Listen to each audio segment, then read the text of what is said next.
ഇടതുപക്ഷം പറയുന്നത്, ഇടതുപക്ഷത്തിന്റെ നിലപാടെന്ന് പറയുന്നത് സ്ത്രീപക്ഷ നിലപാടാണ്. എല്ലാ കാലത്തും സ്ത്രീകൾക്കൊപ്പം നിൽക്കും എന്നാണ് പറയുന്നത്. പക്ഷേ സ്ത്രീകളെ ഏറ്റവും കൂടുതൽ വേട്ടയാടുന്നതും ഇതേ ഇടതുപക്ഷമാണ്. നമ്മൾ കഴിഞ്ഞ ദിവസങ്ങളിലൊക്കെ സംസാരിച്ചതാണ് മുട്ടടയിൽ വൈഷ്ണ എന്ന KSUകാരി 23കാരിയുടെ സ്ഥാനാർത്ഥിത്വവുമായി ബന്ധപ്പെട്ട കാര്യങ്ങൾ. അപ്പോ കഴിഞ്ഞ തവണ തിരുവനന്തപുരത്തിന്റെ മേയർ എന്ന് പറയുന്നത് ഇടതുപക്ഷത്തിന്റെ ആര്യ രാജേന്ദ്രനായിരുന്നു. അന്ന് അവർ പറഞ്ഞത് യുവത്വമുള്ള ഒരു പെൺകുട്ടിയെ മേയറാക്കുന്നു, ഏറ്റവും പ്രായം കുറഞ്ഞ മേയറെ കൊണ്ടുവന്നത് ഇടതുപക്ഷമാണെന്നൊക്കെ വലിയ ആഘോഷമാക്കിയ അതേ ഇടതുപക്ഷം വൈഷ്ണ എന്ന് പറയുന്ന 23കാരിയെ വേട്ടയാടുന്നു. ഇതെന്ത് നിലപാടാണ്?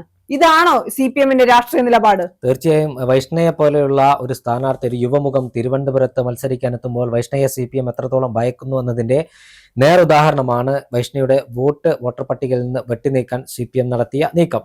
ഇപ്പോൾ പുതുതായി പുറത്തു വന്ന ഏറ്റവും പുതിയ വിവരം അനുസരിച്ച് മേയർ ആര്യ രാജേന്ദ്രൻ നേരിട്ട് ഇടപെട്ടാണ് വൈഷ്ണയുടെ വോട്ട് തള്ളിക്കാൻ ശ്രമിച്ചത് എന്നാണ് പുറത്തു വന്നിരിക്കുന്ന വിവരം. ഇതിന്റെ വിശദാംശങ്ങൾ കൂടി പുറത്തു വന്നിരിക്കുകയാണ്. CPM ഉയർത്തിപ്പിടിക്കുന്ന കപട സ്ത്രീപക്ഷ രാഷ്ട്രീയത്തിന്റെ പ്രത്യക്ഷ ഉദാഹരണമായി മാറുകയാണ് വൈഷ്ണയ്ക്കെതിരെ CPM നടത്തിയ നാലാംകിട രാഷ്ട്രീയ കളി. വൈഷ്ണയ്ക്കെതിരെ മാത്രമല്ല, കോൺഗ്രസിന്റെ വനിതാ സ്ഥാനാർത്ഥികൾ അല്ലെങ്കിൽ UDF-ന്റെ വനിതാ സ്ഥാനാർത്ഥികളെ വ്യക്തിഹത്യ നടത്താൻ, അവർക്കെതിരെ ഇല്ലാ കഥകൾ പ്രചരിപ്പിക്കാൻ CPM-കാർ എന്നും മുൻപന്തിയിൽ ഉണ്ടാവാറുണ്ട്. ഈ സൈബർ മേഖലയിലടക്കം സൈബർ ഇടങ്ങളിൽ കോൺഗ്രസിന് വേണ്ടി ശബ്ദിക്കുന്ന അല്ലെങ്കിൽ CPM വിരുദ്ധ രാഷ്ട്രീയം പറയുന്ന ആളുകളെ ക്രൂരമായി യാതൊരു ഉളുപ്പും മടിയും ലജ്ജയുമില്ലാതെ വ്യക്തിഹത്യ നടത്തുന്ന CPM ഒരു സ്ഥിരം പല്ലവിയാക്കിയിരിക്കുകയാണ്. എന്തായാലും കേരളീയ സമൂഹം ഇതെല്ലാം നോക്കിക്കാണുന്നത്. തിരുവനന്തപുരം പോലെയുള്ള വിദ്യാസമ്പന്നരായ ആളുകൾ തിങ്ങിപ്പാർക്കുന്ന ഒരു നഗരസഭയ്ക്കകത്ത്, രാഷ്ട്രീയ പ്രബുദ്ധതയുള്ള ജനങ്ങൾ തിങ്ങിപ്പാർക്കുന്ന ഒരു നഗരസഭയ്ക്കകത്ത് ഇത്തരമൊരു സ്ഥാനാർത്ഥിക്കെതിരെ വ്യക്തിയധിക്ഷേപം നടത്തുന്നത് ഒരിക്കലും ഭൂഷണമല്ലെന്ന് CPM തിരിച്ചറിയണം. അതിന് ഏറ്റവും വലിയൊരു ഉദാഹരണമാണ് 2019 ലോക്സഭാ തെരഞ്ഞെടുപ്പിൽ ആലത്തൂർ മണ്ഡലത്തിലേക്ക് കോഴിക്കോട് ജില്ലാ യൂത്ത് കോൺഗ്രസ് കമ്മിറ്റിയുടെ ജനറൽ സെക്രട്ടറി ആയിരുന്ന ഒരു പെൺകുട്ടി സ്ഥാനാർത്ഥിയായി കടന്നു വരികയാണ്. കുന്നമംഗലം ബ്ലോക്ക് പഞ്ചായത്തിലെ ഒരു സാധാ അംഗമായി ജയിച്ചവൾ കുന്നമംഗലം ബ്ലോക്ക് പഞ്ചായത്ത് പ്രസിഡന്റായ ആ കോഴിക്കോട് ജില്ലാ യൂത്ത് കോൺഗ്രസ് കമ്മിറ്റിയുടെ സെക്രട്ടറി രമ്യ ഹരിദാസ് ആലത്തൂർ മണ്ഡലത്തിലേക്ക്, പാലക്കാട് ജില്ലയിൽ സ്ഥിതി ചെയ്യുന്ന ആലത്തൂർ മണ്ഡലത്തിലേക്ക് സ്ഥാനാർത്ഥിയായി കടന്നു വരുമ്പോൾ CPM-കാർ ഈ പെൺകുട്ടിക്കെതിരെ വ്യാപകമായ ആക്രമണമാണ് അയച്ചുവിട്ടത്. അന്നത്തെ ഇടതുമുന്നണിയുടെ കൺവീനർ വിജയരാഘവൻ പരസ്യമായ ഒരു വേദിയിൽ വെച്ച് ഈ രമ്യ ഹരിദാസ് എന്ന് പറയുന്ന വനിതാ സ്ഥാനാർത്ഥിയെ വ്യക്തിഹത്യ നടത്തിയത് കേരളം മറന്നിട്ടുണ്ടാവില്ല. രമ്യ ഹരിദാസ് മാത്രമല്ല, CPM-ന്റെ സൈബർ ഹാൻഡിലുകൾ രമ്യയെ വ്യക്തിഹത്യ നടത്തി. പരിണിത ഫലം 1,00,000-ലധികം വോട്ടിന്റെ ഭൂരിപക്ഷത്തിൽ രമ്യ ആലത്തൂർ എന്ന് പറയുന്ന CPM-ന്റെ പൊന്നാപുരം കോട്ടയിൽ നിന്ന് വിജയിച്ചു വന്നു. ഇപ്പൊ മുട്ടടയും CPM-ന്റെ പൊന്നാപുരം കോട്ട എന്നാണ് CPM വിശേഷിപ്പിക്കുന്നത്. തൊട്ടടുത്ത് അതിനുശേഷം ശരീരനായ PT തോമസിന്റെ പത്നി ഉമാ തോമസ് തൃക്കാക്കരയിൽ ഒരു ഉപതെരഞ്ഞെടുപ്പിന് നേരിട്ടപ്പോൾ ഉമാ തോമസിനെ കേട്ടാലറയ്ക്കുന്ന ഭാഷയിൽ CPM-ന്റെ ആളുകൾ അവഹേളിച്ചു, അപമാനിച്ചു. 10,000-ലധികം വോട്ടിന്റെ ഭൂരിപക്ഷത്തിലാണ് തൃക്കാക്കര മറുപടി നൽകിയത്. 2021 നിയമസഭാ തെരഞ്ഞെടുപ്പ് വടകരയിൽ മത്സരിച്ച UDF പിന്തുണച്ച RMPI സ്ഥാനാർത്ഥി KK രമയെ അധിക്ഷേപത്തിന്റെ എല്ലാ സീമകളും ലംഘിച്ച് CPM-ന്റെ നേതാക്കന്മാർ, പ്രവർത്തകന്മാർ, സൈബർ കടന്നലുകൾ എന്ന് വിശേഷിപ്പിക്കുന്ന ക്രിമിനലുകൾ ഇവർ ഈ KK രമയെ അവഹേളിച്ചു, അപമാനിച്ചു. കോഴിക്കോട് ജില്ലയിൽ UDF നേടിയ 2 സീറ്റിൽ 1 വടകരയായിരുന്നു. കൃത്യമായ മറുപടി ബാലറ്റിലൂടെ, അത് CPM-ന്റെ ആളുകൾ പോലും KK രമയ്ക്ക് വോട്ട് ചെയ്തു എന്നതാണ് വടകരയിലെ ഒരു യാഥാർത്ഥ്യം. ഇങ്ങനെ CPM സ്ത്രീകളെ അപമാനിക്കുമ്പോൾ അവർ വർദ്ധിത വീര്യത്തോടെ തിരിച്ചു പൊതുരംഗത്തേക്ക് ഒരു നക്ഷത്ര ശോഭകളെ കണക്കെ തിളങ്ങി നിൽക്കുന്നത് കേരളം കാണുകയാണ്. വൈഷ്ണയുടെ വോട്ട് തള്ളിക്കാൻ ശ്രമിച്ചതിന് ഹൈക്കോടതിയിൽ നിന്ന് ശക്തമായ തിരിച്ചടി CPM-നുണ്ടായി, കോർപ്പറേഷനുണ്ടായി. അതിനുശേഷമാണ് ഇപ്പോൾ സൈബർ സഖാക്കന്മാർ വൈഷ്ണയെ അപമാനിക്കാൻ ശ്രമിക്കുന്നത്, സൈബർ ഇടത്ത് അവഹേളിക്കാൻ ശ്രമിക്കുന്നത്.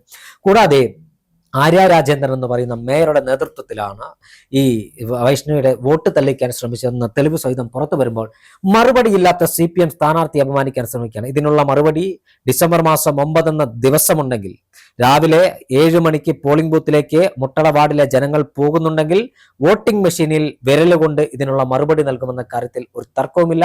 CPM-ന് മുട്ടടയിൽ മുട്ടിടിക്കാൻ പോകുന്ന തെരഞ്ഞെടുപ്പ് ഫലമാണ് പുറത്തു വരാനിരിക്കുന്നത്. മുട്ടടയിൽ മാത്രമല്ല, വൈഷ്ണയ്ക്കെതിരെ CPM നടത്തിയ നെറികെട്ട നാലാംകിട രാഷ്ട്രീയം കേരളത്തിൽ അങ്ങോളം ഇങ്ങോളം മുഴുവൻ തദ്ദേശ സ്ഥാപനങ്ങളിലേക്കുള്ള തെരഞ്ഞെടുപ്പിൽ ഒരു കൊടുങ്കാറ്റ് കണക്കെ വീശിയടിക്കാൻ പോവുകയാണ്. CPM-ന്റെ കപട സ്ത്രീപക്ഷ രാഷ്ട്രീയം കേരളം ചർച്ച ചെയ്യാൻ പോവുകയാണ്. CPM-ന്റെ കപട രാഷ്ട്രീയം കേരളം ചർച്ച ചെയ്യും. CPM-ന്റെ സ്ത്രീപക്ഷ രാഷ്ട്രീയം കപടതയാണ്. CPM-ന്റെ സ്ത്രീപക്ഷ രാഷ്ട്രീയം പൊള്ളയാണ്. CPM-ന്റെ സ്ത്രീപക്ഷ രാഷ്ട്രീയം ആളെ കണ്ണിൽ പൊടിയുള്ള ശുദ്ധ തട്ടിപ്പാണെന്ന് കേരളം തിരിച്ചറിയുകയാണ്. കേരളം ഇത് തിരിച്ചറിഞ്ഞ് തെരഞ്ഞെടുപ്പിനകത്ത് വിധി എഴുതുമെന്ന കാര്യത്തിൽ തർക്കമില്ല. അത് മാത്രമല്ല, മുട്ടടയിലെ വൈഷ്ണവ് മാത്രമല്ല CPM സൈബർ ഹാൻഡിലുകൾ അപമാനിക്കുന്നത്. കണ്ണൂർ ജില്ലയിൽ മുസ്ലിം ലീഗിന്റെ സ്ഥാനാർത്ഥിയായി മത്സരിച്ച സ്ത്രീയെ ഭീഷണിപ്പെടുത്തുന്ന സാഹചര്യം ഉണ്ടാകുന്നു. ഇത്തരത്തിൽ CPM-ന് സ്വാധീനമുള്ള പ്രദേശങ്ങളിൽ, കണ്ണൂരിലെ പല പ്രദേശങ്ങളും ഇന്നൊരു വാർത്ത പുറത്തു വന്നു.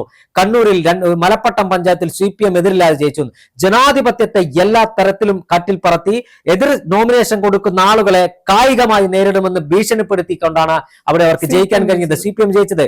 ആ മലപ്പട്ടം പോലെയുള്ള പഞ്ചായത്തുകളിൽ നാമനിർദ്ദേശ പത്രിക സമർപ്പിക്കുന്ന സ്ത്രീകളെ കള്ളക്കഥകൾ പറഞ്ഞ് അപമാനിക്കുന്ന CPM പതിവാക്കിയിരിക്കുകയാണ്. എല്ലാ CPM-ന്റെ എല്ലാ തോന്നിവാസങ്ങളെയും തരണം ചെയ്താണ് കണ്ണൂരിലെ പല പാർട്ടി ഗ്രാമങ്ങളിലും കോൺഗ്രസിനും മുസ്ലിം ലീഗിനും ഒരു BJP-ക്കും വേണ്ടി സ്ഥാനാർത്ഥികൾ മത്സരിച്ചത്. നമ്മളിവിടെ BJP-യെ പുകഴ്ത്തി പറയല്ല. CPM-ന്റെ ജനാധിപത്യ ദംശനത്തെ തുറന്നെതിർക്കുന്ന, ജനാധിപത്യത്തെ വെല്ലുവിളിക്കുന്ന നടപടി ആര് നടത്തിയാലും അംഗീകരിക്കില്ല. നിർഭാഗ്യവശാൽ CPM-ആണ് കണ്ണൂരിൽ നടത്തിക്കൊണ്ടിരിക്കുന്നത്. ഇങ്ങനെ പല പ്രദേശങ്ങളിൽ ഇപ്പോൾ അതിനൊക്കെ മാറ്റമുണ്ട്. പഴയ പാർട്ടി ഗ്രാമങ്ങളിലെ പഴയ പ്രൗഢിയോ തിളക്കമൊന്നും CPM-ഇല്ല. പാർട്ടി ഗ്രാമങ്ങളിലേക്ക് കോൺഗ്രസിന്റെ ചുണക്കുട്ടികൾ ഇരച്ചു കയറിയിട്ടുണ്ട്. പാർട്ടി ഗ്രാമങ്ങളിലേക്ക് UDF-ന്റെ ഐക്യ ജനാധിപത്യങ്ങളുടെ പ്രവർത്തകന്മാർ ഇരച്ചു കയറിയിട്ടുണ്ട്. ഇത്തരത്തിൽ CPM-ന്റെ സ്ത്രീപക്ഷ രാഷ്ട്രീയം കപടമാണ്. CPM-ന്റെ സ്ത്രീപക്ഷ രാഷ്ട്രീയം പൊള്ളയാണെന്ന് കേരളം തിരിച്ചറിയും. വൈഷ്ണവ് എന്ന 23 വയസ്സുകാരുടെ സ്ഥാനാർത്ഥിത്വം ഇല്ലാതാക്കാൻ അവസാന നിമിഷം വരെ കിടന്നു പരിശ്രമിച്ച CPM-ന്റെ ധിക്കാരത്തിന്, ജനാധിപത്യത്തെ വ്യഭിചരിക്കുന്ന CPM-ന്റെ നടപടിക്കെതിരെ ബാലറ്റിലൂടെയുള്ള പ്രതികരണം ഉണ്ടാകും. 1000 ആര്യ രാജേന്ദ്രന്മാർ ഒന്നിച്ച് ജനിച്ച് ജീവിച്ചാലും ഇന്ത്യൻ നാഷണൽ കോൺഗ്രസിന്റെ ചർക്കാങ്കിത ത്രിവർണ പതാക താഴ്ത്തിക്കെട്ടാമെന്ന് ആരെങ്കിലും സ്വപ്നം കാണുന്നുണ്ടെങ്കിൽ അത് നടക്കില്ല.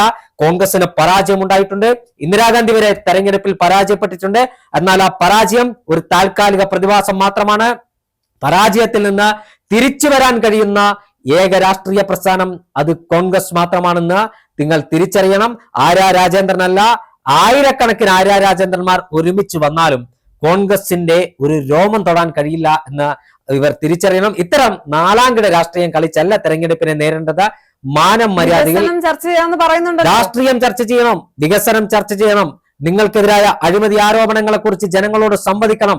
നിങ്ങൾക്കെതിരായ ആരോപണങ്ങളെ കുറിച്ച് ജനങ്ങളോട് സംവദിക്കണം. അധികാരത്തിലിരിക്കുന്നതിന്റെ എല്ലാ ആനുകൂല്യങ്ങളും ഉപയോഗിച്ചുകൊണ്ടല്ലോ തീർച്ചയായും നരേന്ദ്രമോദി കേന്ദ്രത്തിൽ നടപ്പാക്കുന്നുണ്ടോ അതിന്റെ കാർബൺ കോപ്പി കേരളത്തിൽ നടപ്പാക്കാൻ പിണറായി വിജയൻ ഇത്തരത്തിലുള്ള രണ്ടാം കിട നേതാക്കന്മാരും ശ്രമിച്ചാൽ അവർക്കെതിരായ മറുപടി ഉറപ്പായും ബാലറ്റിലൂടെ ഉണ്ടാകും. ഇത്തരം ജനാധിപത്യ ദംശനമൊന്നും കേരളം വെച്ചു പൊറപ്പിക്കില്ല. രാഷ്ട്രീയ പ്രബുദ്ധതയുള്ള, രാഷ്ട്രീയ സാക്ഷരതയുള്ള സംസ്ഥാനമാണ് കേരളം. ആ കേരളത്തിനകത്ത് CPM-ന്റെ നടപടികൾ, ഇത്തരം നടപടികൾ വിലപ്പോവില്ല. എന്തായാലും ഡിസംബർ 13 വോട്ടെണ്ണി കഴിയുമ്പോൾ കേരളത്തിന്റെ മണ്ണ് മറ്റൊരു പുതുചരിത്രം രചിക്കാൻ ഒരുങ്ങിക്കഴിഞ്ഞു എന്നതിൽ തർക്കമില്ല. അതിന്റെ തുടക്കം മുട്ടടയിൽ ആരംഭിച്ചു കഴിഞ്ഞു. മുട്ടടയിൽ പോലെയുള്ള CPM-ന്റെ പൊന്നാപുരം കോട്ട ഇടിഞ്ഞു വീഴുമെന്ന കാര്യത്തിലും തർക്കമില്ല.